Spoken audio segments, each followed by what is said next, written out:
2009 সালে ক্ষমতায় আসার পর শেখ হাসিনা সরকারের আমলে বাংলাদেশ থেকে গড়ে প্রতি বছর 16 বিলিয়ন মার্কিন ডলার বিদেশে পাচারের তথ্য উঠে এসেছে শ্বেতপত্রে। সেই হিসেবে গত 15 বছরে পাচার হয়েছে 240 বিলিয়ন বা 2,40,000 কোটি মার্কিন ডলার, স্থানীয় মুদ্রায় যা 28 লাখ কোটি টাকা। অর্থাৎ 15 বছরে পাচার করা অর্থ দিয়েই 78টি পদ্মা সেতু করা সম্ভব ছিল।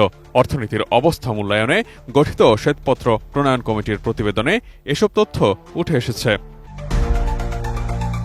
প্রতিবেদনে অর্থ পাচারের ব্যাপারে যুক্তরাষ্ট্র ভিত্তিক প্রতিষ্ঠান গ্লোবাল ফাইন্যান্সিয়াল ইন্টিগ্রিটির রিপোর্টের উদ্ধৃতিও দেওয়া হয়েছে। পাচারের অর্থ দেশের রপ্তানি ও রেমিটেন্স মিলিয়ে মোট বৈদেশিক মুদ্রার 1/5 এবং জাতীয় সঞ্চয়ের 11.2%। অন্তর্বর্তীকালীন সরকারের প্রধান উপদেষ্টা ড মোহাম্মদ ইউনূসের কাছে রোববার প্রতিবেদনটি জমা দিয়েছে শ্বেতপত্র সংক্রান্ত কমিটির প্রধান, বেসরকারি গবেষণা প্রতিষ্ঠান সেন্টার ফর পলিসি ডায়ালগের বিশেষ ফেলো ড দেবপ্রিয় ভট্টাচার্যের নেতৃত্বাধীন কমিটি। 2 ডিসেম্বর সোমবার এ নিয়ে সংবাদ সম্মেলন করা হয়। আগামী 6 মাসে কি অর্থনৈতিক সংস্কার হবে, সেই সংস্কারের ফলে মূল্যস্ফীতি, টাকার মান, মুদ্রার হার, আমার সুদের হার ইত্যাদি বিষয়াদি কোথায় পৌঁছাবে, এইটার একটি লক্ষ্য দিতে হবে। শুধুমাত্র এটা ইংরেজিতে আমরা বলি ওপেন এন্ডেড, মানে চেষ্টা করছি হবে এইটুকু বললে হবে না, আরেকটু দায়বদ্ধতার ভিতরে আমাদের সরকারকে নিতে হবে। আপনি কি হার্টের সমস্যা নিয়ে দুশ্চিন্তাগ্রস্ত? স্বল্প খরচে হার্টকে ভালো রাখার সহজ উপায় মাতৃভূমি হার্ট কেয়ারে। 30 অধ্যায়ের 400 পৃষ্ঠার দীর্ঘ শ্বেতপত্রে উঠে এসেছে ব্যাংকিং খাতের দুর্দশার চিত্র। প্রতিবেদনে বলা হয়েছে, ব্যাংকিং খাত রয়েছে ব্ল্যাক হোলের গভীরে, যেখানে খেলাপি ঋণ 6,75,000 কোটি টাকা।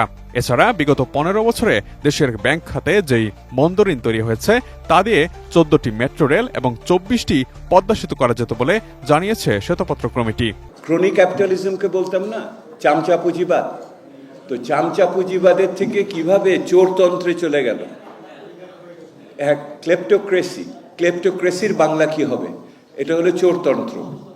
মানে যখন আপনার রাষ্ট্র ক্ষমতায় আপনি যাদের আপনি দায়িত্ব দেন, সেটা আপনি আইনসভা বলেন, আপনার নির্বাহী বিভাগ বলেন, অথবা আপনি বিচার বিভাগ বলেন, তারা সকলে যখন গোষ্ঠীবদ্ধভাবে একটি চুরির অংশ হয়ে যায়, সেটাই তখন চোরতন্ত্র।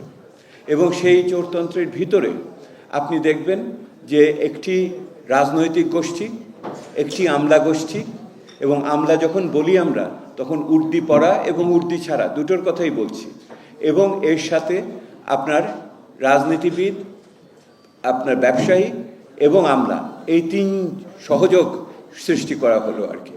আপনারা যদি জিজ্ঞেস করেন এটার উৎস কোথায়, উৎসতে আপনার ফিরে যেতে হবে 2018 নির্বাচন।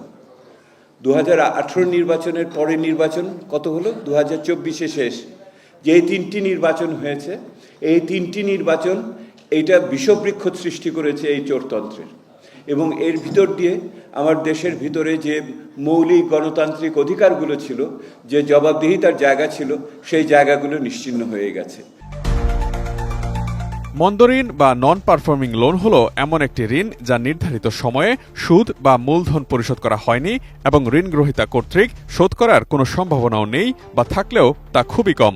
6,75,000 কোটি টাকার এই মন্দঋণ 2024 সালের জুন মাসে বাংলাদেশের সামগ্রিক ব্যাংক লোনের প্রায় 32%। পতিত স্বৈরাচারী সরকার তাদের পতনের 6 মাস আগে 60,000 কোটি টাকা ছাপিয়েছিল এস আলম গ্রুপকে পাচারে সাহায্য করার জন্য। একই সাথে তিনি বলেছেন, এই টাকা ফেরত আনার বিষয়ে আন্তর্জাতিক প্রতিষ্ঠানের সঙ্গে যোগাযোগ এবং তাদের পরামর্শ নিচ্ছে অন্তর্বর্তীকালীন সরকার।